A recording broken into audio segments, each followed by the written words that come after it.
Let's jump right into this explainer. Today, we are exploring a fascinating and honestly highly provocative theory about the connection between our thoughts and our physical health. We're going to unpack a deeply spiritual framework for understanding disease. It's a perspective that claims our faith and our mental states are actually the master architects of our physical bodies. So here's a wild question. Do you subconsciously want to be sick? I know it's a pretty bold starting point. The text we're looking at suggests that sure, absolutely no one consciously wants to be stuck in a hospital bed. But our subconscious minds, while they might be telling a completely different story, and that story manifests directly in our physical well-being. To unpack all of this, we'll follow a quick roadmap. First, the power of self-image. Second, escaping into illness.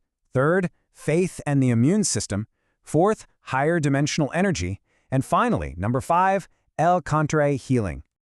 Looking closely at the source material, specifically part 3 of the text, we see that health isn't just a physical issue. It's deeply rooted in our spiritual consciousness.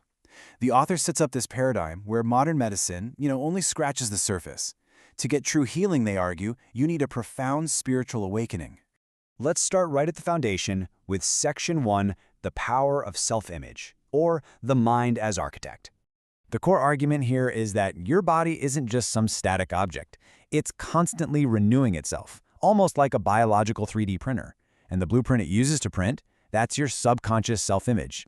The framework claims that if you harbor negative emotions, or maybe this deep-seated belief that you're just a sickly person, your body is literally going to dutifully print a physical form that matches that flawed blueprint. Crazy, right? Which brings us to a pretty controversial psychological diagnosis in Section 2, escaping into illness and the desire for sympathy. The original Japanese text literally asks the reader, are you a person who loves illness?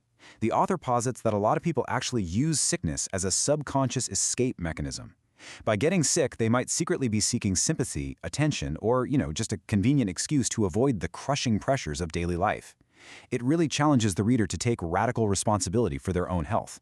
Think of self-destructive thoughts, things like hatred, anger, or that desire for sympathy, as this kind of thick spiritual sludge that just shatters your body's natural defenses. On the flip side, healing thoughts that are anchored in faith, gratitude, and positivity, those act as a radiant shield, constructively rebuilding and fortifying your whole body. So how does this actually affect our biology? Let's look at Section 3, Faith and the Immune System, and the idea of cellular reprogramming. Okay, so once you clear out that negative sludge, you've got to replace it with something, right? The text asserts that faith acts like a massive software update for your biology. It literally claims to boost your immune system. By believing in a higher purpose, you effectively unlock and activate this natural healing power right there inside your own cells. In this framework, positive belief isn't just some placebo effect, it is a physical catalyst.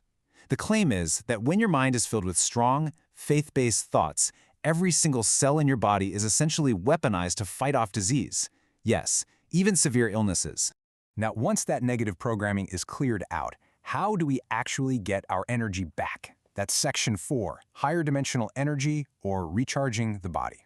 Because this framework views human beings as fundamentally spiritual, it suggests you can draw down what it calls higher dimensional energy through prayer and a really mission-driven mindset.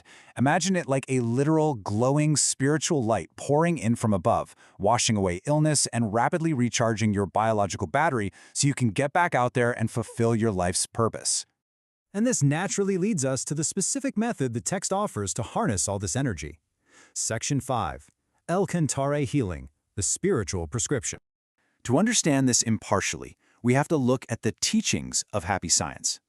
Cantare Healing is a specific religious ritual outlined by the author Ryuho Okawa. It's presented as a highly specialized prayer practice, designed explicitly to channel this miraculous, higher dimensional light directly into a sick person's body to heal illness and improve their destiny. But, and this is a big but, there's a strict prerequisite: absolute faith. Without it, the source clearly claims that the spiritual light just will not flow. Intriguingly, the author also posits that if the practitioner's faith is strong enough, this healing energy can bypass physical distance entirely. So you're talking about remote healing happening across the globe. So, let's review the overall process. It's a clear, 3-step spiritual prescription. First, diagnose. Honestly examine your mental blueprint. Are you maybe seeking sympathy through sickness? Second, Clear. Actively discard any hatred or self-destructive thoughts and make peace with your past. And finally, recharge. Draw down that higher dimensional energy through intense, faith-based prayer. Ultimately, the source material places the responsibility, and really, the immense power of physical health squarely in the realm of deep spiritual faith. It presents a worldview where biology is basically completely subordinate to spirituality. A world where changing your mind is literally the ultimate medicine for your body. Now, whether you view this framework as just a really compelling psychological metaphor for the mind-body connection, or you interpret these spiritual claims completely literally, it leaves us with a highly provocative question to end on. If your subconscious mind truly is the master architect of your physical body, what exactly are you building right now?